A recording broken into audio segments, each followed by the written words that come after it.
వచ్చే మున్సిపల్ ఎన్నికలు ఉండొచ్చు, మళ్ళా నెక్స్ట్ 15 నెలలు 2 years తర్వాత అసెంబ్లీ ఎన్నికలు కూడా ఉండొచ్చు.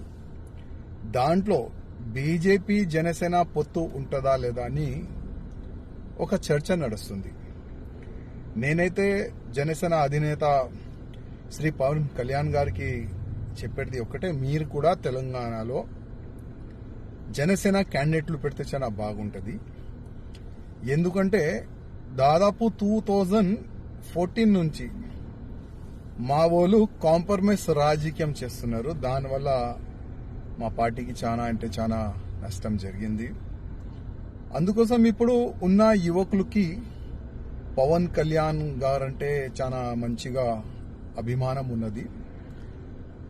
జనసేన పార్టీ పరంగా కూడా సోషల్ మీడియాలో జనసేన పార్టీ తెలంగాణలో కూడా క్యాండిడేట్లు పెడితే చాలా బాగుంటుందని ఒక చర్చ కూడా సోషల్ మీడియాలో ఇంకా జనాల్లో కూడా నడుస్తుంది.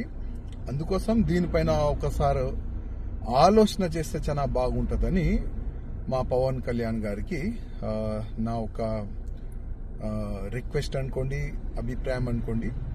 ఒకసారి దీనిపైన కూడా మీరు ఆలోచన చేయండి. ఎందుకంటే దాదాపు 2014 నుంచి మేమే చూస్తున్నాం, ఎప్పుడో బీజేపీ గవర్నమెంట్ తెలంగాణలో రావాలి, కానీ మా వాళ్ళు వెనుక నుంచి కాంప్రమైజ్ రాజకీయం వల్ల మా పార్టీకి చాలా నష్టం జరిగింది.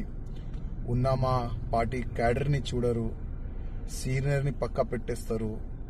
బయట నుంచి చాలా మంది ఒక విశ్వాసం పెట్టుకొని భారతీయ జనతా పార్టీలో వచ్చిన తర్వాత వాళ్ళకి అస్సలు మర్యాద లేక ఉంటుంది. అందుకోసం ఇప్పుడు జనాలు ఏంటంటే ఫస్ట్ 2 సార్లు బీఆర్ఎస్ రాజ్యం చూసినాము, అప్పుల రాజ్యం అయిపోయింది.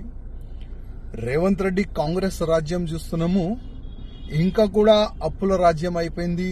అసలు ల్యాండ్ రేట్ కానీ జీరో డెవలప్మెంట్, అన్ని విధాలుగా ప్రజలు రైతులు అందరు కూడా చాలా ఇబ్బందిలో పడిపోయినారు.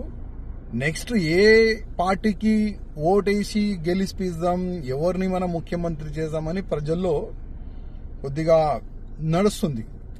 అందుకోసం జనసేన పార్టీ నుంచి కూడా చాలా వరకు క్యాండిడేట్లు పెడితే నేను అనుకుంటున్నా జనసేన ముఖ్యమంత్రి కూడా తెలంగాణకి కావచ్చు.